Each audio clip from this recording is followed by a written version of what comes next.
Today we're looking at a profound and fairly wild statement in 2 Corinthians chapter 5 verse 21. But before we get to it, let's get a little context by reading verses 17 through 19. This is from the ESV. Therefore, if anyone is in Christ, he is a new creation. The old has passed away. Behold, the new has come. All this is from God, who through Christ reconciled us to himself and gave us the ministry of reconciliation. That is, in Christ, God was reconciling the world to himself, not counting their trespasses against them, and entrusting to us the message of reconciliation. So we're told that a person becomes a new creation in Christ. Through and in Christ, God reconciled the world to himself by somehow not counting trespasses, sins, against the sinners themselves. Which brings us to our astonishing verse, verse 21 from 2 Corinthians chapter 5. Let's look at it in three different versions in English before we dig into the Greek. First up, the ESV. For our sake he made him to be sin who knew no sin, so that in him we might become the righteousness of God. Next up, the New International Version. God made him who had no sin to be sin for us, so that in him we might become the righteousness of God. And then finally, the King James. For he hath made him to be sin for us, who knew no sin, that we might be made the righteousness of God in him. There's tons of great stuff here. Let's break it down in Greek in small chunks. First up, ton me gnonta hamartian.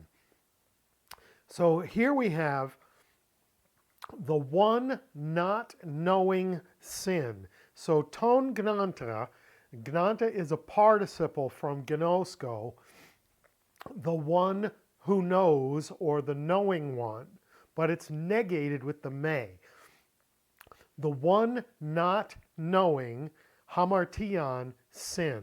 So using this as a substitute for the name Christ, we're being told a defining characteristic of Christ.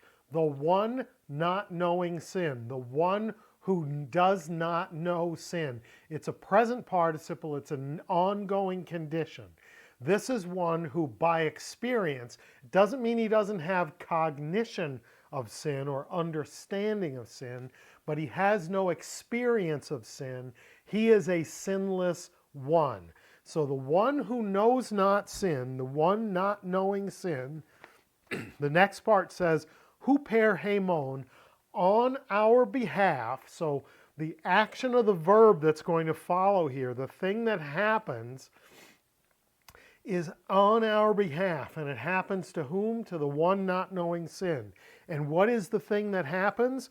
Hamartian epoiesen. Epoiesen, he made hamartian sin. The one not knowing sin, on our behalf, he made sin. So God made the one not knowing sin to be sin. This is critically important. Our understanding of this phrase, hamartian epoiesen, is critically important because what it does not mean is caused to sin. God did not cause Jesus to sin. Rather, he's treating hamartian like a predicate.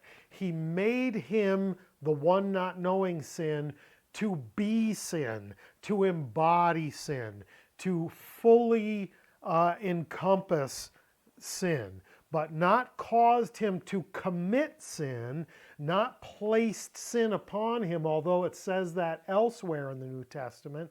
What he's saying here in verse 21 is that God, who reconciles sinners to himself in Christ and through Christ, made Christ, who is one who does not know by experience sin, to be sin on our behalf.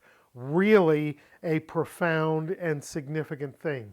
So it's total identification with sin, not for his own sake, but on our behalf, huperhaimon, on our behalf, the one not knowing sin was made to be sin, to be the full and total embodiment of sin. For what purpose? For the purpose of reconciliation. And we get that in the next part, the last part of verse 21. Hina hemes genometha, in order that we should or might become, genothema from genomai, in order that we should or might become dikaiosune, the righteousness, theou, of God, enauto, in him. So what is the purpose of making him the embodiment of sin? To provide us with the ability to become genometha, what we were not. We were not righteousness, we were trespassers, we were sinners. But in him, in the one who knows not sin, who has been made into the embodiment of sin, we can become the righteousness of God. Not of ourselves, but in him. So let's follow the logic of this verse backward. In him we can become the righteousness of God. In whom? The one who has been made to be sin, who has become what he wasn't. Who is he? The one not knowing sin. So he does not by experience know sin, but has been made to be sin on our behalf, in order that in him we might become what we were not, the righteousness of God. It is a profound and amazing thing. He became something that he wasn't, the sinless made to be sin, so that we could become something that we were not. We were trespassers in enmity with God, separated from God, but can have reconciliation with God through that one who was sinless, who knows not sin, but became sin.